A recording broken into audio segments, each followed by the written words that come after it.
The 43rd Summit of ASEAN Leaders is to begin next week. The biannual event of the Southeast Asian nations this time, however, will not be attended by U.S. President, as Joe Biden has been reported to be absent and will be represented by Vice President Kamala Harris. To know more about Biden's absence and its impact on the results of the summit, we are now connected with Dina Prapto Raharja, PhD, International Relations Expert of Synergy Policies. Good afternoon, Ibu Dina. Welcome to Focus Today. Good afternoon, Siska. Thank you very much for having me. Yes, it's our pleasure. So, Ibu Dina, if you don't mind, I'll go right into my questions for you.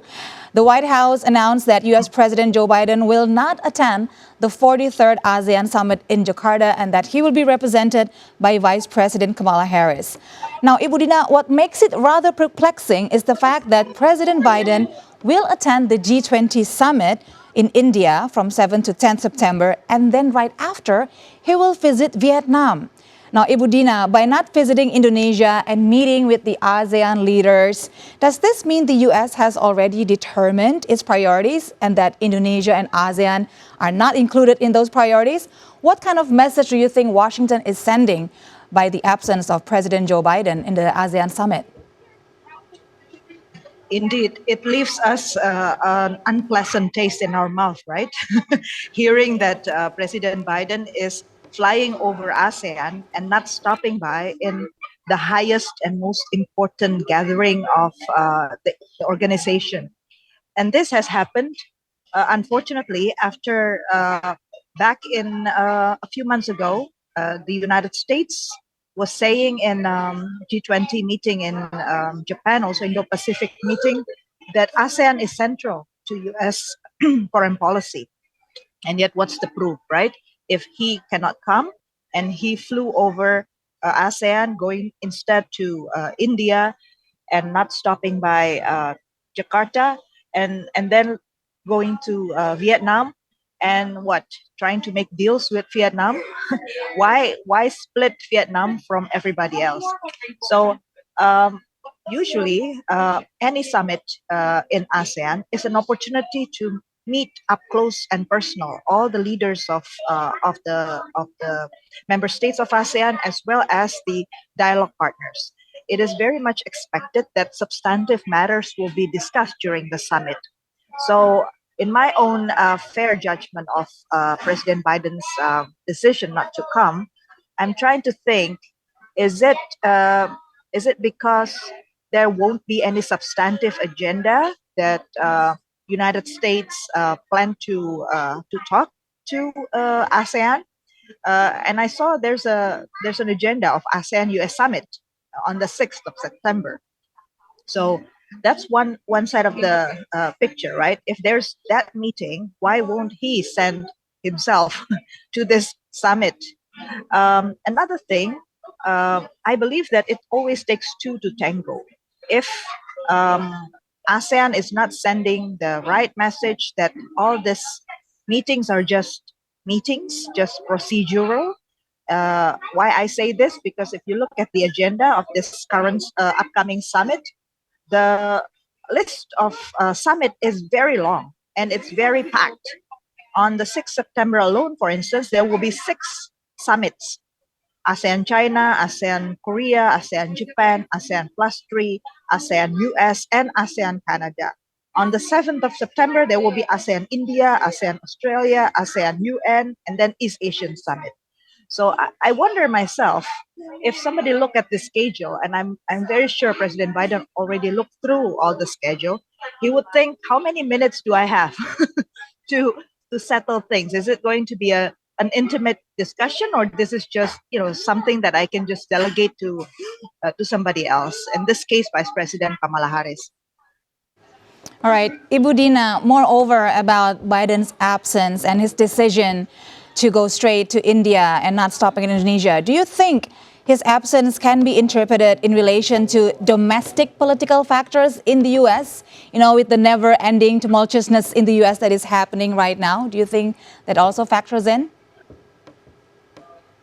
Well, could be, but the thing is, the United States is in a very critical position as well. globally. Internationally, this is the momentum for the United States to show where it is in terms of the polar of the world.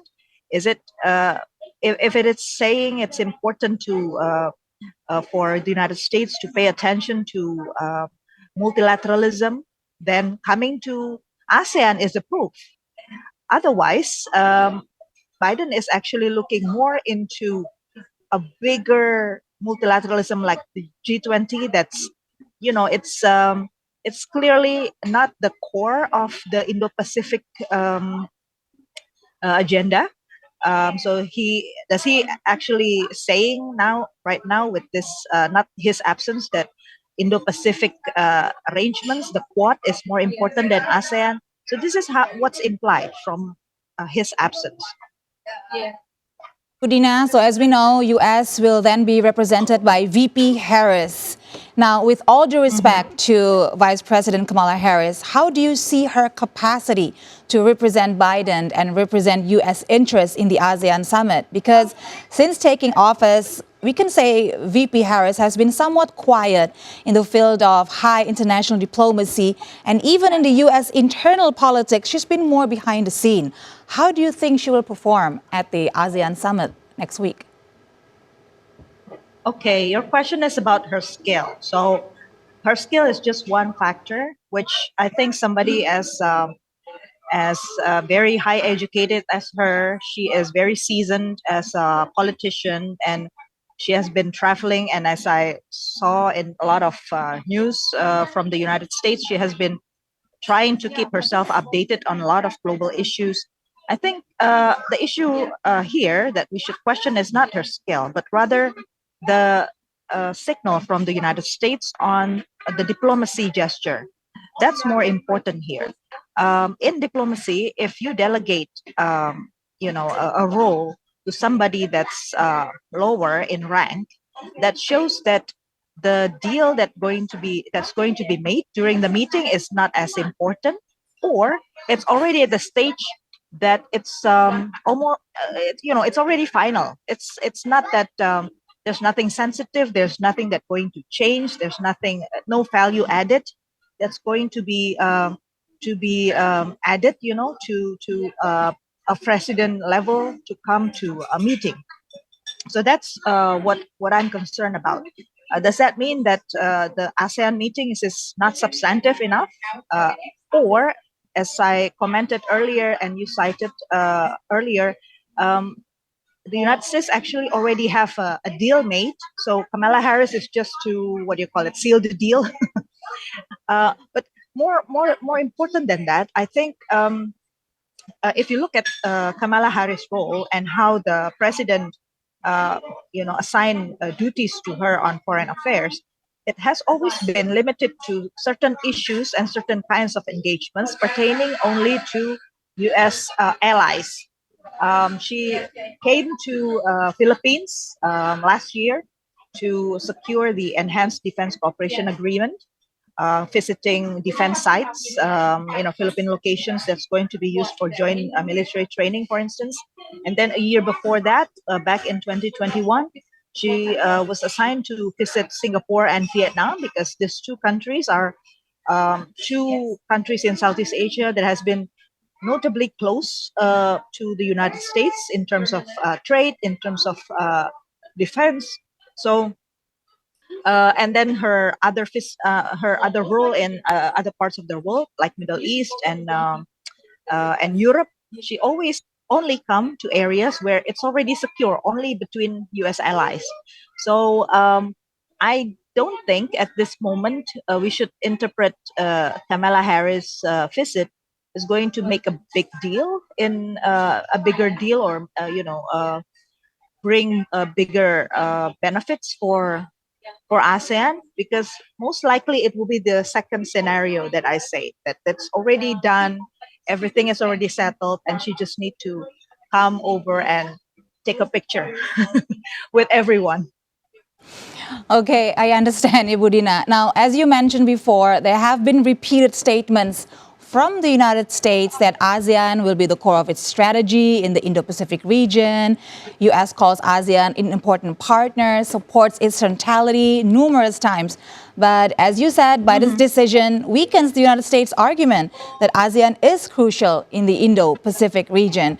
And the decision not to attend the ASEAN summit seems to be showing that Washington, that their words are different from their actions.